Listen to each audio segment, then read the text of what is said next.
Is it possible for somebody to be born abroad and then immigrate to Canada, get into politics, become an elected official, and work your way up the government and still have your main allegiance to the country of origin in which you were born? Is that possible at all costs? I don't know. But it really seems like that's the case. And today we're talking about Chrystia Freeland and her very bizarre ties to Nazism, to Ukraine. She was from Ukraine. Slava Ukraine has been her slogan for many, many years, but specifically focusing on the Nazi ties. And was this a planned thing? Is she the reason? Is she the person who suggested to the House Speaker of Canada that a Nazi veteran comes into the House of Commons and they thought they could get away with it? I don't know, but we're going to take a look at a breadcrumb of evidence, and I will let you, the audience, decide. Welcome back to another video, everybody. Before we get into it, I want to encourage you to give a like and subscribe if you haven't yet. It really helps grow the channel, as well as consider turning post notifications on so you can get notified, and adds a layer of insurance to make sure that you actually be notified, because we're fighting government suppression, Justin Trudeau suppression, Nazi suppression. I don't know, man. There's just so many things going on. You're not going to want to miss out, as well as remind you that I did not see that coming. Stickers are available for purchase down below in the description, as well as the pinned comment in the video. Let's get into it.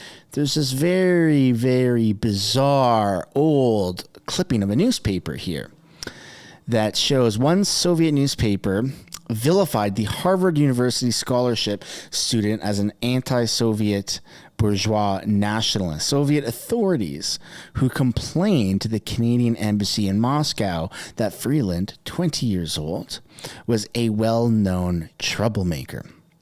Police were waiting for her in the next town, but Freeland avoided them by jumping off the bus in the middle of nowhere, hitchhiking part of the way back to Kiev. Before getting off the bus, Freeland said she handed notes of the earlier interview to a traveler companion who stuffed them down her bra. Back in Kiev, Soviet authorities began phoning her, demanding she come in for an interview. Freeland politely told them to get lost. Her scariest encounter, she said in an interview, was also her last night in Kiev. 4 men, 2 of them KGB officers, showed up at her dorm demanding that she open and answer all of their questions. That's a pretty sketchy past. And when she was very recently, like the other day, interviewed about her opening up the entire investigation into finding Nazis living in Canada, this is her very bizarre reaction. Like, not an ordinary reaction. It's split screen so you can really focus in on her hands, but make sure you're taking a look at her face as well. There are calls by B'nai B'rith to reopen a report by the Deschênes Commission so that Canadians can know how many veterans who fought with the Nazis are here in our country. Will the government do so, and what is your response to that?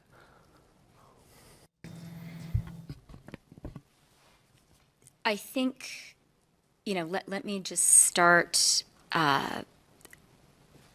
Let me be clear. Reiterating, and I don't think it can be said too many times, how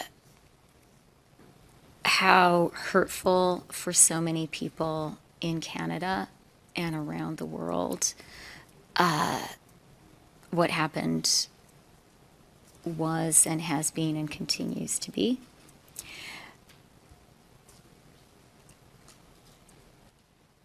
As MPs, in our capacity as MPs, it's important for appropriate next steps in the House to be taken, and I think that is our immediate focus. And as a government, we're going to be very thoughtful about any further steps that need to be taken. And when you take a look, I mean, that's very bizarre. And then when you take a look at who's been in the House of Commons since the Nazi incident, Trudeau's made one appearance out of 5 potential appearances. Freeland has made one appearance out of 5 potential appearances. It's very bizarre that they're hiding Freeland, and well, Trudeau going into hiding, he's a coward. That's not super bizarre. But Freeland, whose literal grandfather was a Nazi or Nazi collaborator. Here you have a progress report. It says, blank spot, why Chrystia Freeland's refusal to acknowledge her grandfather's Nazi collaborator past matters. Recent discourse around monuments venerating Ukrainian Nazi collaborators, such as monuments in Edmonton and in Oakville, is bringing new attention to Canada's messy entanglement with Ukrainian nationalist movement that historians warn is whitewashing the crimes of Nazi collaborators.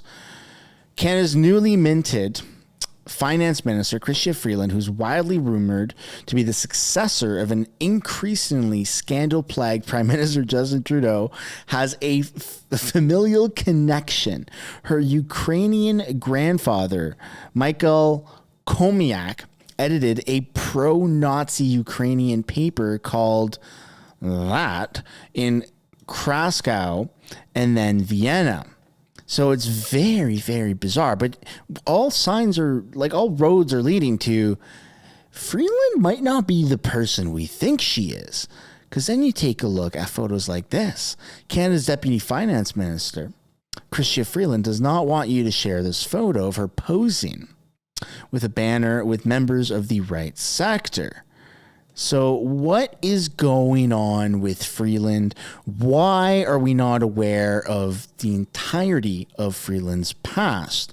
Well, then you got videos like this that just give off very, very weird vibes. This is from 6 years ago. It has 2.2 thousand views on the Ukrainian Canadian Congress YouTube channel. Let's take a look at this video here, folks. You're really going to want to see this. I am incredibly proud of the bravery and the commitment that Ukraine has shown over the past 3 years. 6 really years ago. remarkable. Keep that in mind. Ukraine has stood up to Vladimir Putin and actually held the line. At the end of the day, though, as important as the sacrifice of those Ukrainian soldiers on the front line, those young men and women, is, I believe that ultimately Ukraine's battle is going to be won on the home front. And I believe that Ukraine will ultimately prevail when the Ukrainian people can show that a free people, a people willing to fight for their independence, are also a prosperous people. Ultimately, Ukraine's economic success that Ukrainians can show themselves, can demonstrate to the world, can even demonstrate to their Russian neighbors, is going to be what makes this fight won in the long term, what makes Ukrainian independence sustainable in the long term. And that's why, as Pan Stepan said, it was so important for me, for the Prime Minister, for our government, when we traveled to Ukraine this summer, to show our solidarity with the Ukrainian armed forces, but also to show our support for the Ukrainian economy. And that's why I was so delighted, and I have to tell you, just for me as a person, it was a tremendous honor, величезна честь в моєму житті, to sign the Canada-Ukraine Free Trade Agreement. I bet it was. She's been waiting her entire life to support her motherland. Canada was the second country in the world to do that with this post-war Ukraine. The first was the EU, whose economic agreement with Ukraine was ultimately the precipitating event of the conflict that followed. And I am proud to tell everyone here, if you didn't know it already, that 10 days ago, on September 19th, the first day of the new session in Parliament, we presented the bill that will lead to the ratification into law of the Canada-Ukraine Free Trade Agreement to Parliament. We did not wait a moment.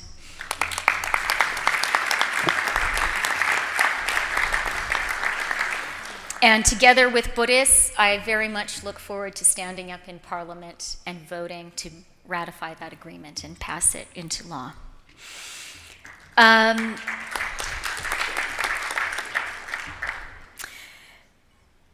For 125 years, we Ukrainian Canadians, our Babé and our Guide, have been building prosperity here in Canada. And I think we've done a pretty good job.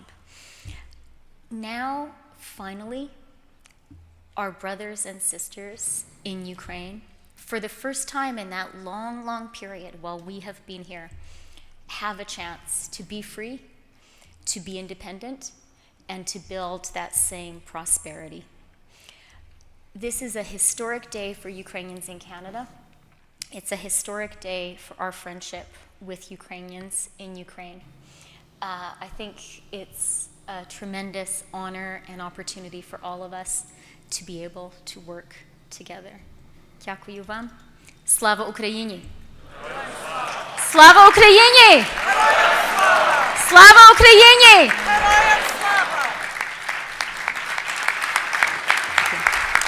Why would Canada ever allow somebody whose grandfather had direct ties to Nazis and to potentially even Hitler himself be in a position of power within our Canadian government?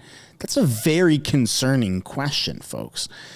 And then we have things like this. That turns out Chrystia Freeland is well aware of the Nazi guest in the House of Commons. In fact, she heard how great the Nazis were her entire life. Post from 2021 says her grandfather volunteered to be a Nazi in the same division, and her uncle gave lectures of their greatness. Listening to Freeland's uncle lecture Canada on the myth, the legend, the reality of the Galicia Division, Ukraine Waffen SS, which his father enlisted in. And then you have these banners, and it's just very, very sketchy, folks. Crikey, it's over here. Like liberal clown world. I mean, where does this end? How is this even possible? Here's the obituary confirming the familial connection to Chrystia Freeland. So yes, it appears that her uncle gave a whitewashing lecture on the Galicia Division honored in the House of Commons, also known as the 14th Waffen Grenadier Division of the SS of the Nazi Party. Why the hell was Chrystia Freeland aware of this and our government seemingly wasn't? Like, it's potential that even Freeland sat down and previously met this Nazi individual that was invited into the House of Commons way before he was ever invited into the House of Commons. I mean, hello, why are our Canadian politicians part of, like friends with Nazis? Why are there even Nazis in Canada? What the hell is happening to our country? And everywhere Chrystia Freeland goes, she gets met with, well, pretty much a force of protesters and hecklers. Freeland knew what she was clapping for in the House of Commons. She clapped anyways because apparently Freeland likes Nazis because she grew up being told that Nazis were okay and that they were bettering the world, perhaps, is what they were told. They're just following orders is what they were told, perhaps. I don't know. She knew truckers protesting her government weren't terrorists or extremists, but she froze their bank accounts anyways. Miss Freeland, you and your government have called my friends and me white supremacists. You've called us all kinds of names. You had a Nazi in the House of Commons. Would you care to comment? Would you care to apologize? There was a Nazi in the House of Commons. I think resignations are in order. You better step down. That is insane. Good job, Daisy, for getting that. Where does it end, folks? How many Nazis are living in Canada? how many Nazis have ties to our politicians?